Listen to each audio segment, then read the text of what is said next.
So I'm counting on you. Like the other atheist, he will eventually try to stop me. Convert or kill Black Lightning.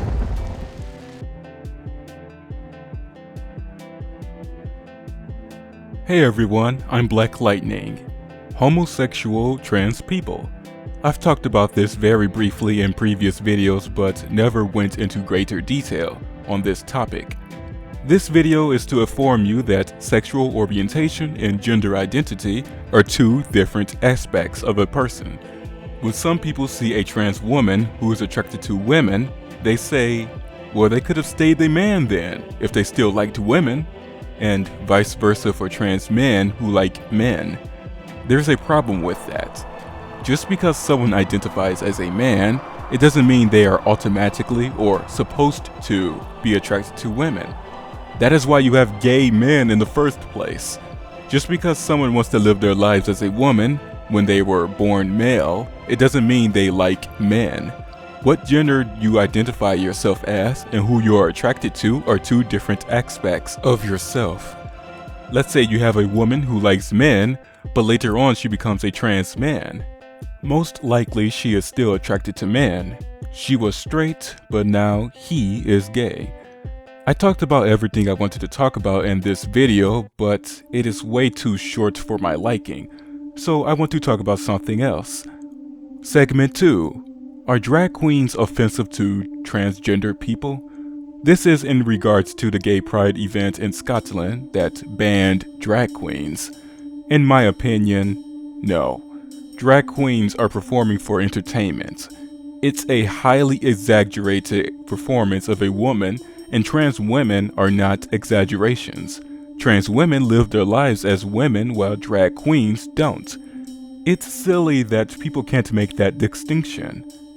This part of the article says, it was therefore decided that having no drag acts perform would be the best option, as it would mean no one would feel pressured to out themselves. Why would someone out themselves just because of a drag queen's performance? That makes no sense at all.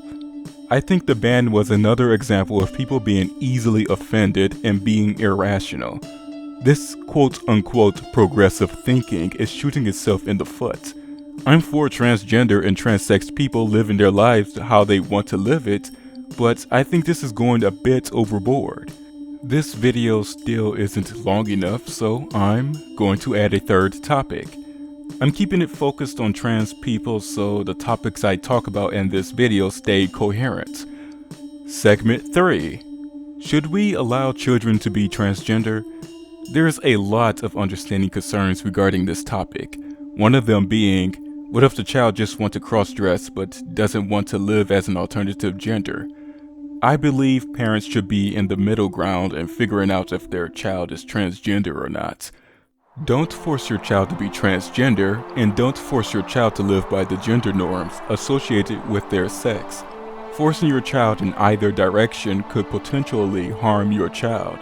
Your child could be transgender, might grow up to be gender fluid, or decide to identify with the sex they were born as. I suggest letting your child explore their gender. For example, let them dress and identify as the gender they think they are for a few days. As they are exploring their gender, pay close attention to them. Use this time to understand them. It could be a phase, and the child just wanted to wear the clothing and don't desire to identify as an alternative gender.